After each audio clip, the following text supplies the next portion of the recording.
Aurélien, vous faites partie de la CNT, un des syndicats qui aujourd'hui mène une action devant une des agences de Pôle emploi du nord de Paris, dans le cadre de cette mobilisation du 10 septembre.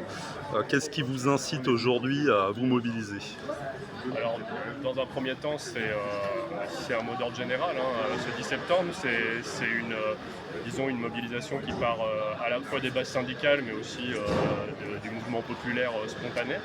Donc, pour mon syndicat, c'était déjà une obligation quoi, d'être engagé dans cette journée, de ne pas attendre un appel des grandes centrales interprofessionnelles.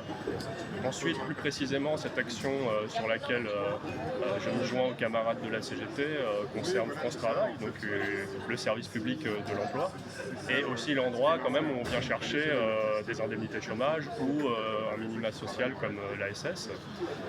Pour nous, c'est un sujet d'actualité. On a beaucoup d'artistes, auteurs et autrices que représente mon syndicat, donc le STA, CNTSO, qui sont inscrits à France Travail, mais qui souvent du fait de leur régime et de leur statut d'artiste, auteur et autrice, n'ont pas accès aux indemnités chômage et qui sont souvent à l'ASS, l'allocation de solidarité spécifique, qui est un forfait d'à peu près 600 € par mois.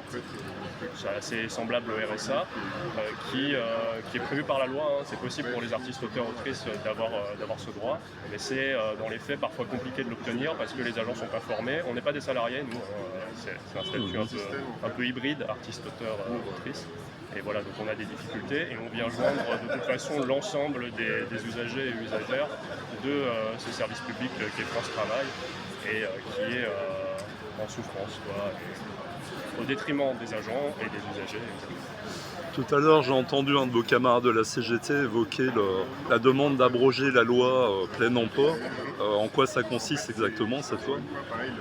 La loi plein emploi, elle concerne. Le gros point noir pour nous, c'est le RSA. Hein, c'est le flicage des allocataires du RSA, des bénéficiaires, qui sont soumis aujourd'hui à 15 heures de travail hebdomadaire en échange de quelque chose qui ne permet pas de vivre, hein, puisque c'est très nettement en dessous du seuil de pauvreté. C'est assez mal défini, hein, ces 15 heures d'activité hebdomadaire, donc ça laisse beaucoup de place à l'arbitraire des agents qui vont nous recevoir et qui vont interpréter la loi et les directives ministérielles. Et en fonction des agents que vont rencontrer les allocataires du RSA, on peut avoir des situations très difficiles, quoi. Par exemple, je pense à des mères isolées qui représentent 50% des allocataires du RSA et qui vont peut-être être contraintes par une ou un agent à faire des heures d'activité hebdomadaire loin de leur domicile, à des heures potentiellement de sortie d'école ou d'entrée d'école. Voilà, donc c'est quand même quelque chose, d'assez dangereux, hein.